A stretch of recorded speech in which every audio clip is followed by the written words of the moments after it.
Hello, boys and girls of Credit Union Land, and welcome to episode 42 of the CUInsight Experience.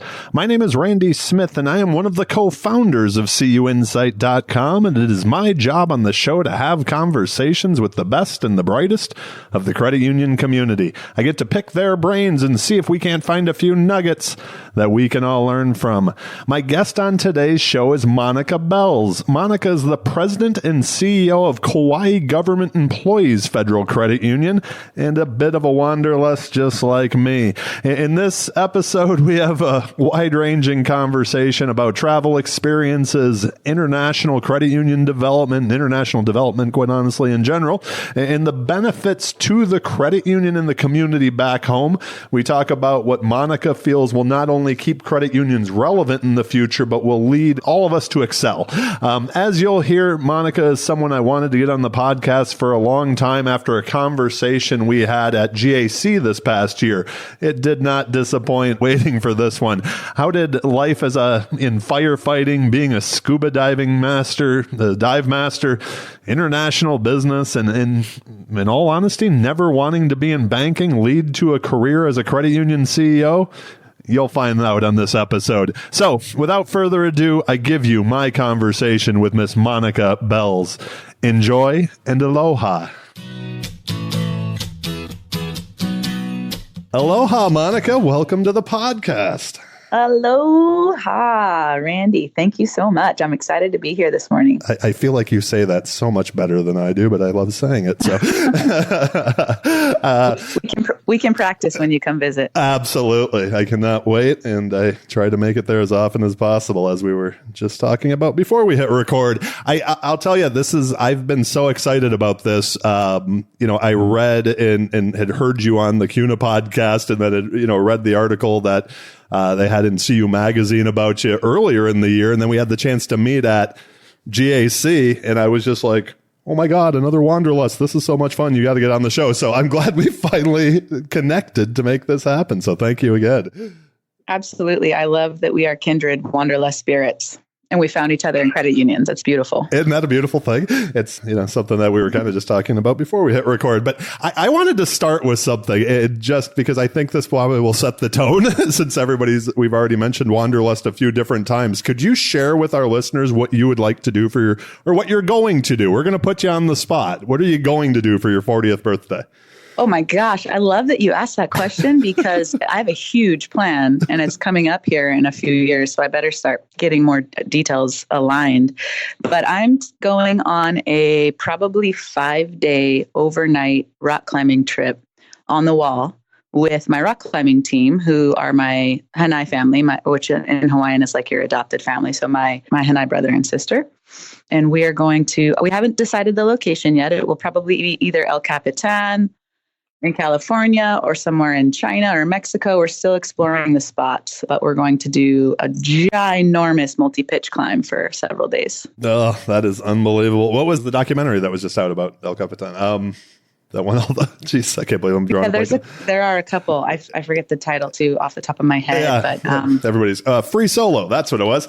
Free Solo. I personally am freaked of heights, so I got sick just watching that almost. So, but I respect what you do. And it kind of brings me into my next question. When we talked and got to meet each other last year at GAC, and then doing some research on you, firefighter, dive master. That sparked my attention. I'm a diver.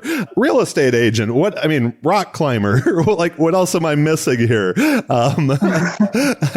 yeah, I love life, and I've been charging since a very young age, everything that I can. I just love learning and exploring and doing.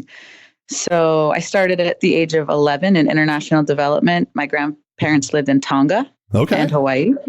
So I jumped on board for a summer in Tonga at age 11, and I became hooked at that point on international travel and started traveling the globe a lot. And then I was also fortunate to get into a firefighter program in high school, which kept me very active. I was also a big time snowboarder. I wanted to be an Olympic snowboarder. I just wanted to do a lot and experience a lot. And so where were you snowboarding? You weren't in Hawaii then, obviously. So I grew up in the Pacific Northwest. Okay.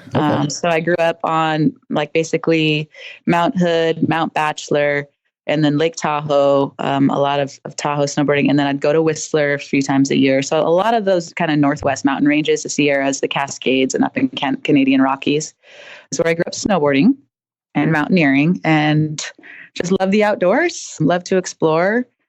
My parents were, on my mom's side, they were entrepreneurs and international bankers. And on my father's side, a lot of small business, real estate development, and entrepreneurship. So I did a lot of real estate projects growing up, and I was involved in a lot of just development projects. And so I got my real estate license right out of high school, just to have it for projects with my family. And I still have my real estate license, actually. It comes in handy here in Hawaii when I have visitors come and they say, we want to buy a house here. So I can help educate them. But yeah, it's just part of just kind of exploring and learning as much as I can and charging life. So what was your path then from real estate to credit unions? I know that's kind of like something that you came to after quite a few different adventures, right? Yeah. So if I just go down the line, so I graduated high school in the Northwest from the firefighter program and was a wildland firefighter during the summers. I went to college in Southern California, studied communication, organizational communication. I studied abroad in Russia for a year, my junior year. Learned Russian, studied Russian politics. I was an observer for the elections for Putin, traveled all over Europe, all over Siberia, did the Trans-Siberian Railway, just tried to get in as much as I possibly could while I was studying. And then graduated college and went to get to dive school to become a dive master. So a master scuba diver trainer so that I could teach diving while I traveled the world. That was my version of I'll just make money while traveling the world by being a dive instructor. My parents loved that after paying for college. They're like, what? You're doing what? I envy those people. I can think of many dive masters in my head that like their names are popping up because that's what they're still doing, right? So just moving. Yeah, it's a beautiful life. It really is. And I worked that for a long time, living on sailboats and just island hopping the world, meeting amazing people. So that was a really fun gig. But I was always being productive on the side, no matter what, where in the world I was. So I was still working online or furthering my education or working on, I would go home on real estate projects and help out here and there. But ultimately I landed on Kauai, and that's where I really wanted to raise my kids. But before I landed to raise my kids on Kauai, I lived in Central America for a couple of years working on some economic development projects and really just surfing. That was why I landed in Central America. But in the meantime, in some of those pioneer areas of Central America, it was interesting because I read an article in New York Times years ago that if you want to invest and make the most on international real estate, follow the surfers. And it was an article about Costa Rica specifically and how the surfers would pioneer down and find waves and find these spots. And then they'd purchase property, then they'd slowly build a hotel or a little surf camp. And then slowly it would develop into higher value real estate. So I essentially did that in El Salvador and some other countries down there while I was snowboarding a lot because I really did want to train for the Olympics. So I would do surf seasons in Central America, snow seasons up in Tahoe or Whistler, and kind of live that lifestyle for a while. It was really fun. It's funny you say that. I spent the month of July a couple of years ago down in Costa Rica, and literally how I showed up there was because I Googled where can I learn Spanish and to surf, and it was the first place that came up, so I went. But all the surfers that I met there were all then moving up to Nicaragua because it was less spoiled, So like what you were saying, now there's been obviously some political unrest there at this point, but the idea that they were kind of, if you want to say, colonizing almost to a different spot, right, from Costa Rica at that point. So I could see. Follow the surfers. That's if you want to get in early. It makes sense. Absolutely. And yeah, Costa Rica I love Costa Rica, but it's certainly in the surf world, it's spoiled, right? So in other words, it's crowded. And an ideal for a surfer is to find a wave that nobody has found before and be able to surf it by yourself or with your crew of friends every day, all day. Like that's the dream. And it's becoming harder and harder to find that. But I found that about, what was it, maybe a decade ago. And it was actually a region of El Salvador that had a very negative reputation due to the Civil War. It was the last stronghold of the Civil War. So nobody was going to that region. And even the locals would say, don't go to that region. But I had an in with a local and they said, it's completely safe. It's a little fishing village. You're cool to come out here. So slowly but surely I did. I had some land out there and my local friends. So my local friend from San Diego married a local El Salvadorian. They had a home there and a baby there and said, come on out, it's safe. And so it was a really cool experience to be out there all by myself, the only gringo and not to mention a female gringo in the water. So, and that's essentially where I learned how to surf too, because I hadn't grown up surfing. I only grew up snowboarding. So that was incredible. That's insane. I love it. So you get to Kauai. Yeah. Okay. Sorry. So I know it's kind of a fun story, but so actually what happened is I wanted to get into entrepreneurship. That was always, I'd been starting businesses. Like I started a dive travel company, and I had a lawn mowing company young. I was always starting businesses growing up on the side, wherever I could. So during the Great Recession, my mentor and mother was getting ready to launch a company and I wanted to be a part of it. So her and I launched a company working with multinationals and who were headquartered in the Pacific Northwest, which is where I was born and raised, and then working on a lot of branding projects, product launches, and then project management for those, especially the distribution lines in Asia. So I was ending up traveling all the time to Asia and the mainland. And guess where there's a perfect little place to live right in the middle. Right between the two. The island of Kauai. Yeah. So I moved to Kauai with my kids and continued doing that while I was getting my international MBA. I decided to go to Thunderbird for my international MBA because they were the #1 international business school on the planet forever.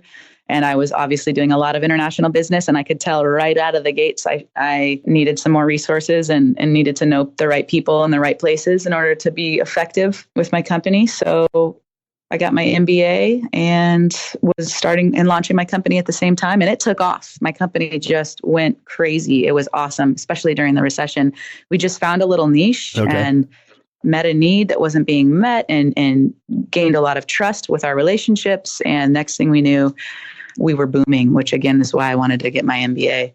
And so I was living in Kauai, working remotely, traveling a lot, but I had 2 kids. Once I got pregnant unplanned with my beautiful daughter, Josie, who's now 5 years old. And that kind of just slowed me down because I was traveling way too much. Okay. So at that point, I decided to find a local job on Kauai. And I thought I'd be bartending or something fun while I hung out with my kids. But my background, my volunteer background was still in international development. So all this traveling and entrepreneurship and in the space I was working in, I was funding a lot of my international development nonprofit projects that I was working on the side. So my sister had launched a nonprofit in Uganda. She was growing a children's home there. My grandfather worked all over the world still setting up secondary education programs. So there was still a lot of travel for volunteer when I could fit it in, and a lot of just facilitating disaster relief missions and on these huge disasters. So there's a lot going on the side that wasn't necessarily in the work or career side. It was more of just the volunteer side. So that was my heart. That was my blood. My DNA was international development. And it's funny because I remember thinking when I was gearing up to go to, sell my interest in my company and go to bartending, I was like, man, wouldn't it be cool if I could make like decent money and have a career out of the nonprofit passions that I have. Yeah. And so I was kind of like just fishing around, looking at things. And it was just a thought that I had. And meanwhile, I found this credit union executive position on Craigslist. And I was like, this is weird. What's this hoax? Like Craigslist has bartending gigs, not executive positions. So I kind of ignored it. I just kept ignoring it and it kept popping back up. And I'm like, all right, I'll check it out. So I went in and met Mel Chiba and Teshima Bukuro, both former CEO and now current CEO of Gather Federal Credit Union.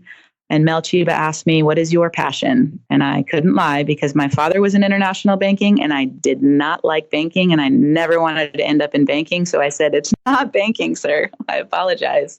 In full transparency, it's international development, pushing humanity forward, solving social problems. That's really what I live and breathe and want to do with my life. And he's like, and he knew what a credit union was. So he's like, got her. I'm sending her to the WOCU conference in Denver in 3 months, and we are indoctrinating this girl. And he did. Good job. We were talking about that. You were part of the YCUP program. That was your kind of drinking the Kool-Aid moment. You said was that one conference in Denver a few years back. It was, and it was the bearing of the flags, the opening ceremony. It reminded me so much of my international MBA program and, my international business, plus all the nonprofits I work for internationally. It was like, okay, I'm in something international on this tiny little island. This tiny little ad on Craigslist took me to this big, beautiful global picture of community development and global development through credit unions. It's gorgeous. I love that. Before we hit record, we were talking about the field engagement you did through WOCU in Puerto Rico this summer. A question that I've asked others who are involved, I had the opportunity early in the summer to go to Kenya with a bunch of DEs. And, I've had now a couple people on the podcast who are on that trip. And I've asked the same, this question that I wanted to ask you was, how do you find you're 5 years into your credit union. How do you find that these, like the WOCU field engagements and that development internationally actually benefits your credit union on Kauai? Thank you so much for asking that question. I think it's a really important question that is asked and answered often within our industry, because here's a perfect example. This is at Puerto Rico. So I had no idea what was going on in Puerto Rico. I just knew that they had a giant hurricane, and the credit unions had some involvement in, obviously, everyone has involvement when a Category 5 hurricane hits your island, and the recovery efforts. And I happen to live on an island that is prone to hurricanes, and we've had some big natural disasters. And so and it was right next to the Bahamas where we were already going for the conference. So I was all in. I was like, Brian, please let me attend. And our league president, Dennis Tanimoto, was also attending from Hawaii. So we both went. And this is incredible because I showed up in Puerto Rico the day before the governor resigned, which was a huge global moment. Absolutely. Right? Yeah. And it was an accident. The whole team showed up. And so Greg and I, he's on the board of Ventura County Federal Credit Union. We were like, let's go. Ground zero. Let's get there. How do we get there? Let's ask, do you speak Spanish? No. Do you? Well, a little bit. Let's figure this out. So we grabbed our phones and we just went for ground zero and started filming everything. And we were there when the governor resigned, and it was this ginormous revolution, but it was all safe and peaceful. There were families, there were children, there was commerce. People were selling beers for margins and black flags, and it was beautiful. It was like a celebration of a country, and it was cultural. There was painting, and it was music, dancing. It was incredible to see. So right out of the gates, I'm feeling this energy. Right. Even my taxi driver who took me to my hotel wanted to know all about Hawaii and our statehood, our kingdomhood, and the fact that we've only been a state of the United States for so long. You could just tell he was so interested in, should Puerto Rico become independent, just the politics and the transformation of their country and what was happening. And so I could feel the energy immediately. And I was really intrigued. I'm like, this is interesting. What is happening here in this country? So then we start the field engagement. And we're meeting the credit union leaders who the credit unions in Puerto Rico are a pioneer in humanity, and they're progressing that nation and that economy, that story far greater than I would have ever imagined or that I've ever even seen or heard before. They were so devastated by this Category 5 hurricane. They had their doors open the next morning. Isn't that amazing? The next morning, banks took months to open, and they were serving water wherever they could, 1 cup at a time if they could, of cold water. People were hot, they were sweaty, they were crying, it was a disaster, a complete disaster. And what they did from day one to today, I think should be a documentary. And I hope somebody goes in and films it soon because it's incredible to see just a taste of it. One of the things I was thinking that you've got to, if you have them, I'd love to, if you send some of the pictures or video over of that, because we can include those in the show notes. That sounds amazing. So certainly. And actually I made the cohort and I made a video every day, and WOCU posted it on their YouTube channel. Oh, so we had day 1 of Puerto Rico through day 5. It's a pretty cool they're just short little videos. We will link to those and pull them in. So the cool part that really links what I'm doing on Kauai though, and I could talk for hours about Puerto Rico. That place sold my heart. It just captured my heart and I bawled my eyes out there. And I'm going back for sure. And I actually just ran into everybody in LA at the Inclusive Conference, all the Puerto Rico buddies again. So we're just soulmates. That's what it's all about. That's beautiful. So the cool part was, I'll give you a specific example on this one. So I'm working right now on Kauai. We really, at this credit union, we're really, in all credit unions, especially being in DE, we have a social mission. That the bottom line is we're a social enterprise, which is powerful. We have a repeatable, scalable business model that continually funds our social mission. And without the funding for the social mission, then we can't conduct the social mission. But without the social mission, we're not a credit union, right? So it's a powerful dynamic that I think we really learn in DE, and that really hits home in DE. And then really bringing that to life, I think it looks even better than what we have historically seen from credit unions. I think we can be even better at that. And the better we get at truly living out our social mission in our DNA, the more distinguished we'll be in the marketplace, the more distinguished we'll be among the noise, the more powerful we'll be, and the more our organizations will thrive and grow and be outliers. So the social enterprise aspect is really powerful. So on Kauai specifically, how we're really trying to look at this is we are community leaders here.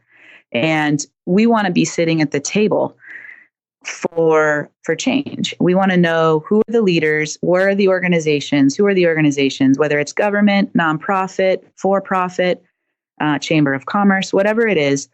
We should all get at the table, and we should holistically, collectively analyze and assess our island and our community, figure out what the true systemic issues are, and figure out how to solve them together, right? That's the model. To truly forge sustainable, relevant, meaningful change in a community, to truly develop and move humanity forward. That's the model. It's collaboration. It's not foreign to credit unions, right? This is like part of our DNA, so we get it. You know, something that I've asked, and it was a question that I did send you over, but I feel like you may have just answered it, was, you know, we've seen credit unions, the number of credit unions disappear over the past decade. It's been unbelievable, really. I mean, they've been cut in half. And so I've asked everybody on this podcast, like, is there something that credit unions need to do, or like just a drastic change that need to be made to stay relevant? From your last answer, I almost feel like it's get back to our roots. It makes us relevant, get back to our communities, right? Like, so.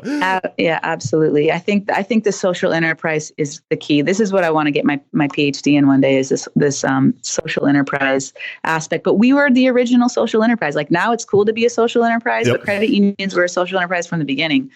So this is the cool part about Puerto Rico, though. Okay, so before I went to Puerto Rico, I was meeting with our mayor, our economic development executive director, because she's new. She just came from Honolulu, and some of the for-profit venture capitalists who are also social entrepreneurs, who have this amazing resource for accelerator and incubator programs, have this huge passion for the community and youth entrepreneurship and minority entrepreneurship and local entrepreneurship, and how to help scale that and provide resources for local entrepreneurs to really diversify the economy and industries here, because we are so heavily dependent on tourism. So we have these different players that I'm, continually meeting with and talking story with and building strong relationships with. And I really got this feeling like, what if everyone wants to do the same thing. They have the same vision, right? Of how can we truly diversify this economy and grow this locally, grassroots style, not from some external source. So we started meeting before Puerto Rico and had this idea to perhaps do a partnership. I leave for Puerto Rico, and I kid you not, Randy, I walk into Sagrada Familia Cooperativa. They had this partnership that they had launched a year ago after the hurricane, where they call it Ahora Incubator. They had partnered with municipality, so the local government, and they partnered with a reputable resource and someone who knows how to do incubator programs really well, specifically social entrepreneurship incubator programs. So incubator programs that actually solve some of the giant issues that Puerto Rico's having. And then the credit union. And they linked it up, sponsored it, and got a cohort. And the cohort was just graduating when we arrived. And they presented their social entrepreneurship projects to us. And they presented it to us with so much passion. And the projects that they had were transforming their country and rebuilding the economy and solving for the brain which is a common problem we have on Kauai too, right? People leave, Yep. especially if there's a disaster, people leave and they have better jobs and better opportunities elsewhere. So they wanted to drive people back home. A lot of these entrepreneurs were coming back home saying, we believe in this nation and we want to rebuild this nation because we love this nation. And it was at the same time they were ousting the governor. So there's so much energy toward this. And to see the credit unions launching this whole thing and hearing these, and it was a lot of millennials, right? And they're like they were trying to socially gentrify these communities that had been taken over by drug lords and, the negative aspects of community. So they wanted to go in and repossess these communities and transform them into music therapy centers and farm to table cafes and in little entrepreneurship centers. And their projects were amazing. And they had the resources to do it thanks to the partnership. So that brought me to tears. And I literally came back, called the mayor, called the economic development director, called the venture capitalists and said, you guys, I just saw the model we were dreaming up before I left. Let's meet. So now we're actually meeting again this evening to kind of formalize and codify this plan. But there's a perfect example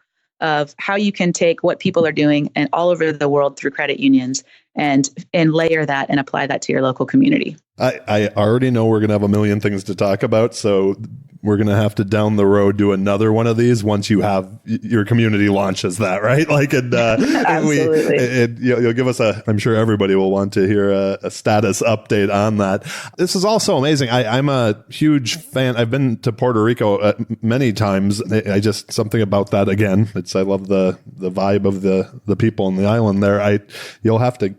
I'll have to go next time Woku's doing this. I might have to beg Brian to let me in. So that sounds amazing. There's an inclusive conference there in May in San Juan at the old San Juan Hotel. And I know several of us CDFI and or those pursuing the community development financial institution certification will be there. Yep. And that's a cool place because it's a lot of DEs and a lot of the mindsets of how do we develop our community through our core competencies as a credit union. So that social mission side is very powerful. But it's not just social mission because doing so, again, produces incredible business lines that, are solving problems. So they're the most sustainable and repeatable and scalable. There, we just brought the CFOs back to the podcast. So, all right, Yes. I love it. Okay, we could talk about this forever. We will have to save a lot of it for part two. But to get into the second part of the podcast, I want to make sure we have time for it all. The leadership and life hacks. I feel like what inspired you to take the gig is. I guess maybe I should ask this question. You came into the credit union, but then what inspired you to go for the gig of president and CEO a couple of years ago? So that was about a year and a half ago. The CEO of this credit union I'm currently at, the Kauai government employees, was retiring. Okay. I was working as the vice president of strategic development at the large credit union on the island, Gather Federal Credit Union. And I really believed, and this was part of Mel Chiba's, the CEO of Gather Federal Credit Union's vision, in the importance of domicile Kauai credit unions sustaining and thriving on Kauai. And it's the culture here, especially is what resonates deeply with the culture here is the sense of ohana, which is family, the sense of keeping things local, keeping things of Kauai, by Kauai, for Kauai, to Kauai, wherever, obviously there are some areas that we're dependent on outsourced goods, but the more that we can sustain ourselves together as a cohesive, collaborative group of people, the better for our community. We really believe that. So all the more reason why it's important for the smaller Kauai credit unions to thrive. And we're small. And I'd read a report at one point that if you're not $2 billion in assets by 2022 or something, you probably won't exist. I think it's just like a statistical trajectory, but that doesn't mean we can't shift that. And we absolutely can. We get to forge our future. That's our choice. That's what we're here for. So that being said, and the opportunity came to become a CEO of this credit union. And what often happens in the small credit union landscape is when a small credit union CEO is retiring, they tend to merge. And they tend to merge with a giant. And so what had happened on another scale on the island, a small, tiny credit union on the west side, the CEO was getting ready to retire. And so they went out for merger pitches, and we had giants like PenFed coming in pitching, and other huge credit unions coming into this tiny little marketplace to merge. And so I thought I stepped up and said, I would love to step in as CEO. Merger is not the only option for a small credit union whose CEO is retiring. There are ample young, passionate folks who would love to take the reins and learn. There's so many resources for us out there, including this staff in the credit union who've been there for 20, 30, 40 years, and in all of our other external resources. So I wanted to jump in and learn as much as I can. And I grabbed a great team on my way. I recruited a good friend of mine and then another good friend of mine. And we've just, we're ramping up, and it's just about becoming more relevant, solving social problems while doing it in a way that the CFO can justify as repeatable, scalable, and profitable. So it's fun. So I'm changing this question on the fly right now because you've mentioned that you kind of grew up with an entrepreneurial spirit. So how would you describe your leadership style? Sometimes for entrepreneurs, I can speak for myself, it can be difficult to be for the management side of leadership of where you're used to kind of doing a lot on your own to get things created. So is it like, when you think about your leadership style, is there a way you describe it?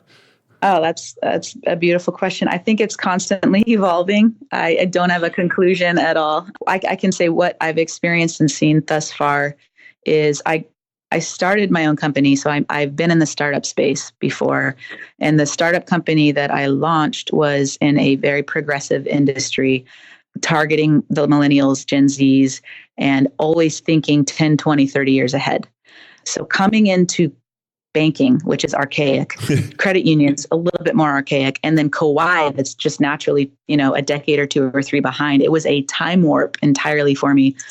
And not to mention, it's a different cultural environment than mainland U.S. and then Western in general. So it's just about adapting. I think for me, when I went through my MBA program, I think one of my favorite things that I learned was hire people way smarter than you, hire the experts who have the heart, who have the culture fit, who get the vision, and who are really, really good and passionate at what they do.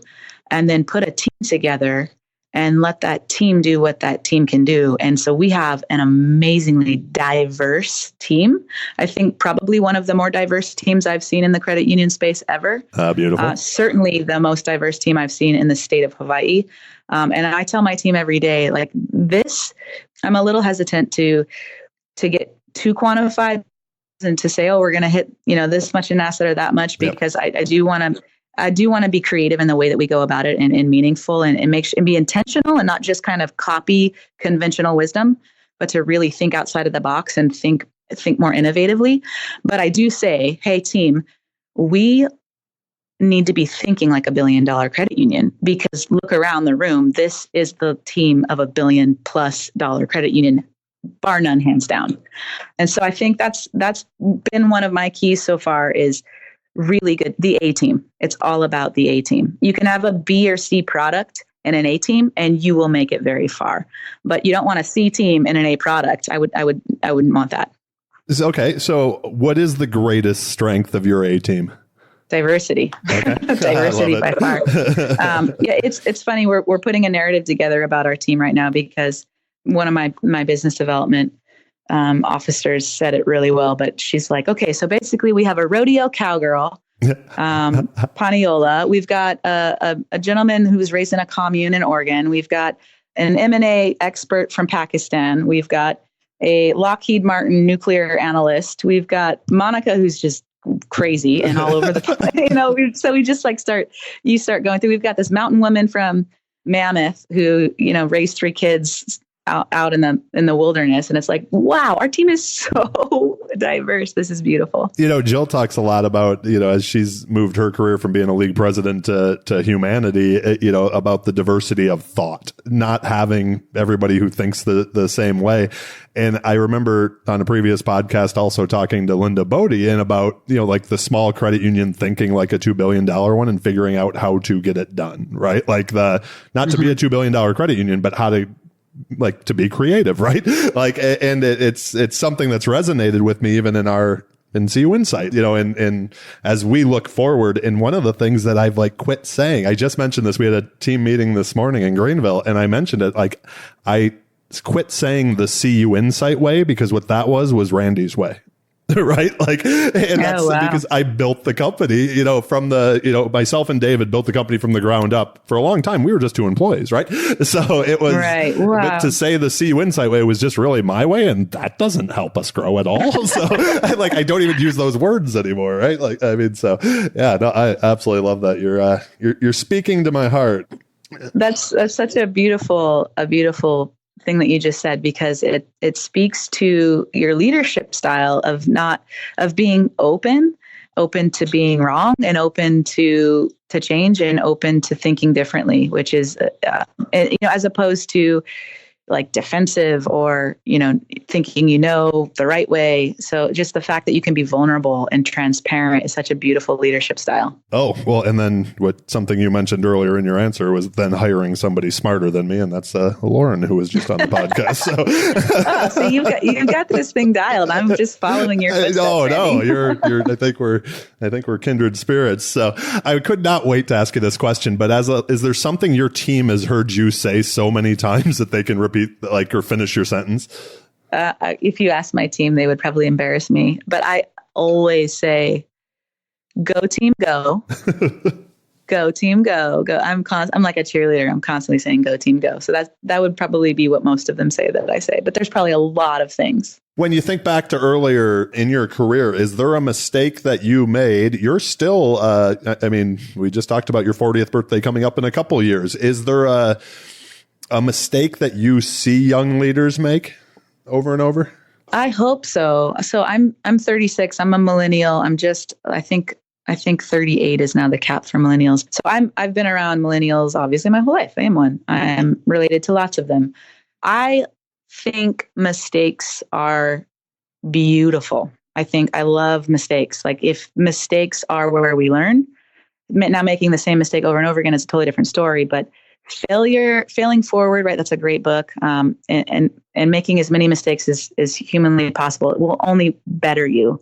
So I do see mistakes everywhere, and I love mistakes, and I encourage as many mistakes as possible, provided again, they're good ones, productive ones. But I think the biggest thing with the millennial generation that I've seen, and that I continue with, I have the same sentiment and experience, right? Because we're young, is we are now carrying the torch. The shift has already happened. Okay. It's not going to happen someday soon. It's here. It's arrived.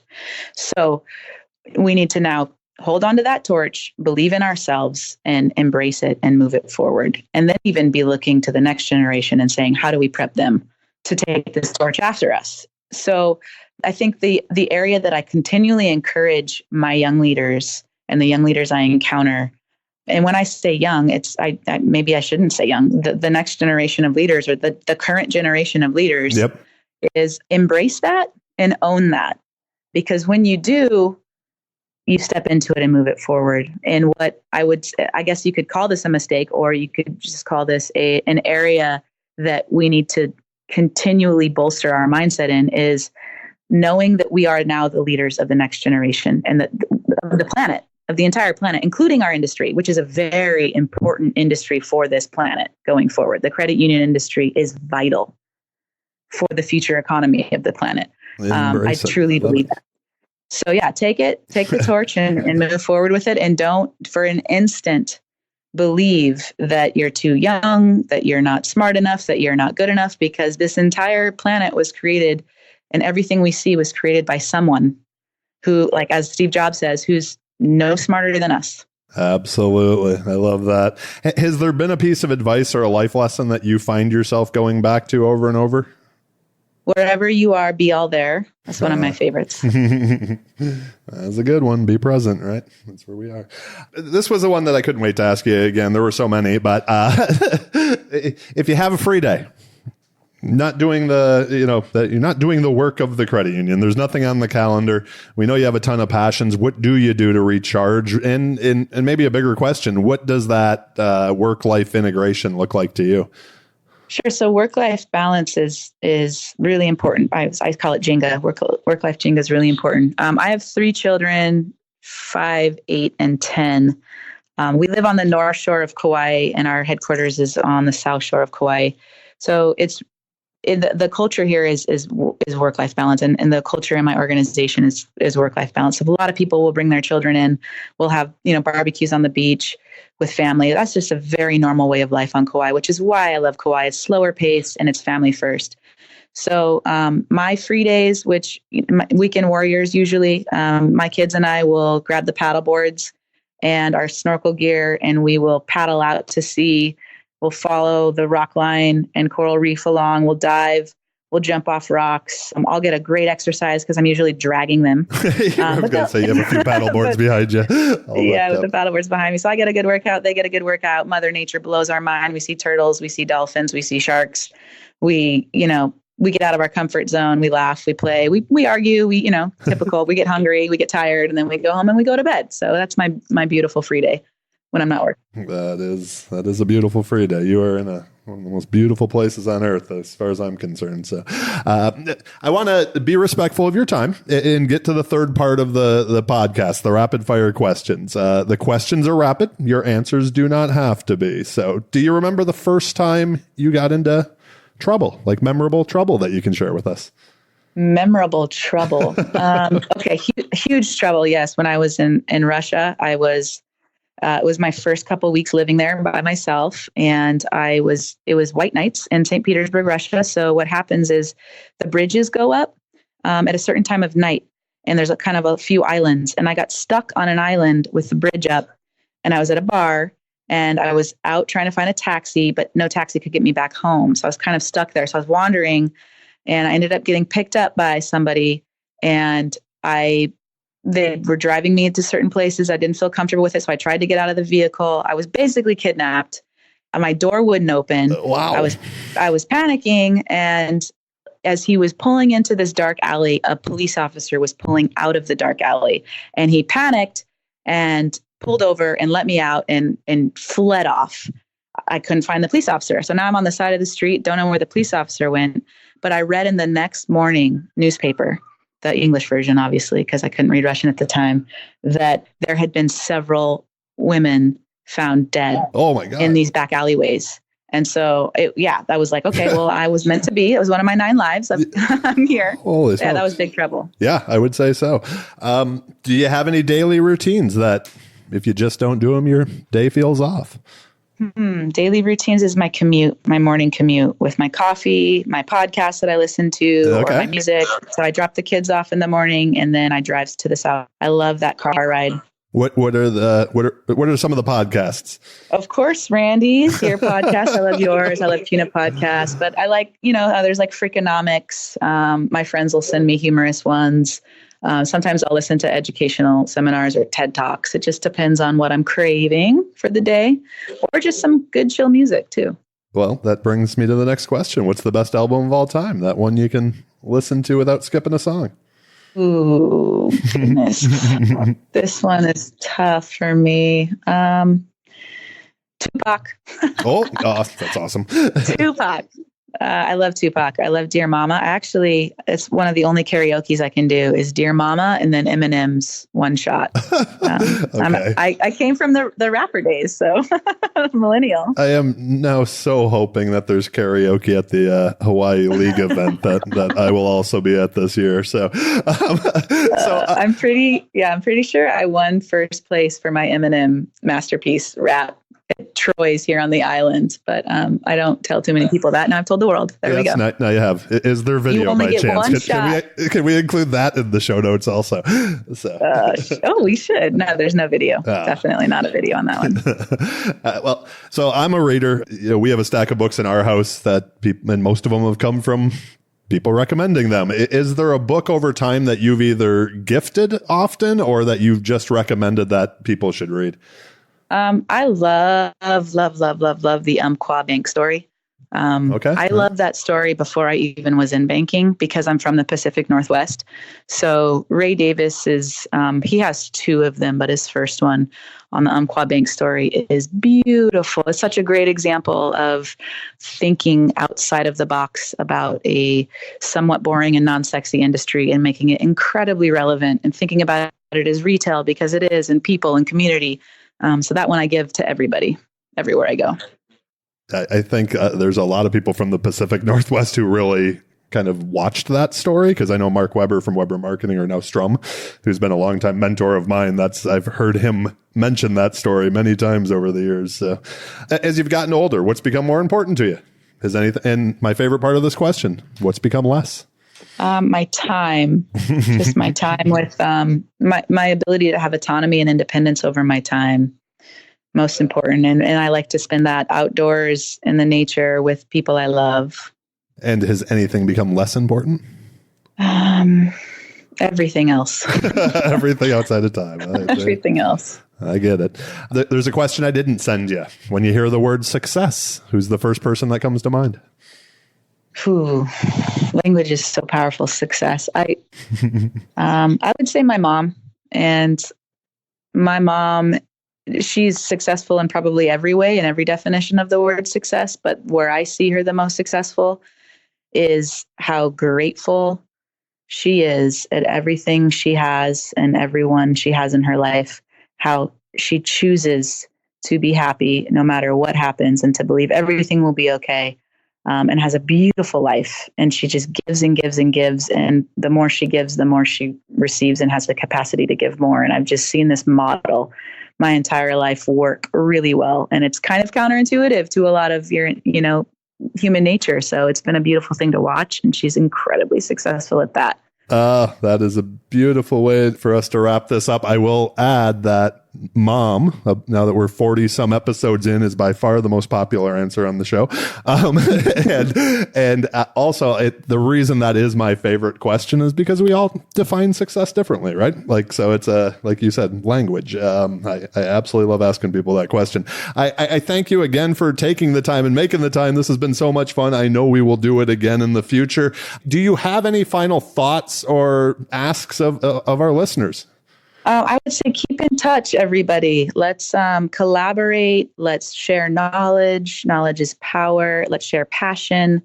Really, just this power of community collaboration across the world is where it's at, and where our industry will really find true success, right? True success on all sides. Beautiful. Holistically. So thank you, everybody, for what you do for our industry, especially the generation that is now starting to retire. I'm seeing everywhere I go, people are retiring, and I'm like, no, we want you in the industry. But most of them will stay in the industry in some capacity. That's exciting. And I think I don't think we can leave once we're in, right? It grabs a hold of us. So we'll link to everything we talked about in the show notes today. You just said stay in touch. Is there a preferred way for people to communicate with you if they have additional questions?